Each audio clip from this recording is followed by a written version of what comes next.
Երեկ Արաբական Միացյալ Էմիրությունների մայրաքաղաք Աբու Դաբիում Նիկոլ Փաշինյանին եւ Ալիևին մրցանակ է շնորհվել երկու երկրների միջև խաղաղության հաստատման, տարածաշրջանում համագործակցության ու կայունության ապահովման օրակարգը հետեւողականորեն առաջ մղելու համար։ Այս մրցանակը ստանալուց հետո, սակայն, հայտնի դարձավ, որ Արցախի ռազմաքաղաքական ղեկավարության մի մասին Բաքվի ռազմական դատարանը դատապարտել է ՑՄԱ ազատազրկմամբ։ Նրանք 2023 թվականի սեպտեմբերից պատանդի կարգավիճակում պահվում են Բաքվում։ Մարդու իրավունքների եվրոպական դատարանում հայ ռազմագերիների ներկայացուցիչ եւ փաստաբան Սիրանուշ Սահակյանը Օրագիր Նյուզի հետ զրույցում նշեց, որ ի սկզբանե էլ ակնկալիքներ չեն ունեցել Բաքվի դատարանից։ Սպասելի էր, որ Բաքվի դատարանը բավարարելու է դատախազական մեղադրանքները։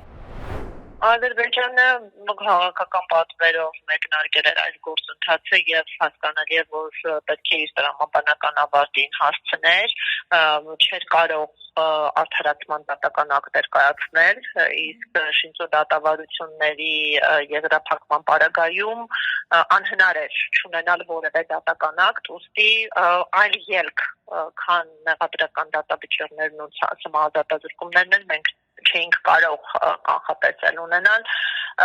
քաղաքական հայտարարության հիման վրա դատական process-ի կասեցումը եւս որևէ բացատրություն եւ տրամաբանություն չէր ունենա, նաեւ չմոռանանք, որ այստեղ ներքին լսարանի խնդիրը կա եւ այս դատավարություններն էլ սպասարկել են ներքին լսարանի հայացած տրամադրությունները։ Այլ հարց է, որ նման դատական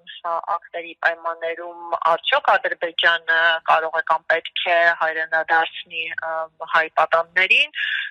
սրա պատասխանը մենք ունենք, որը վերահաստատված է երկկողմ հարաբերություններում ձևավորված պրակտիկայով,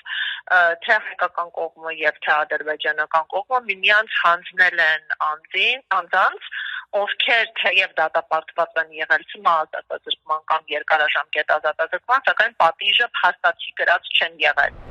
Իրավապաշտպանը նշում է նաև, որ այս անձին կազատ չեն արձակվել պատիժը կրելու ժամկետի լրանալու հիմքով, երկու պետություններն էլ մեծ հաշվով անտեսել են սեփական դատարանների որոշումները քաղաքական պայմանավորվածությունները կյանքի կոչելու նպատակով։ Սա եւս մեկ անգամ վկայում է, որ գերիների խնդիրը եւ նրանց վերադարձի հարցը իրավական չէ, այլ բացառապես քաղաքական, այն եղել եւ մնում է քաղաքական հարց։ Քաղաքական պայմանավորվածությունների պայմաններում դատական որոշումները չեն կարող խոչընդոտել վերադարձի գործընթացին։ Իհարկե Ադրբեջանը այս դատական ակտերը շահարկելու է ավելի մեծ զիջումներ կորզելու նպատակով, ՑՄԱ ազատազրկման դատապարտելով, մեղքը հաստատելով, նրանք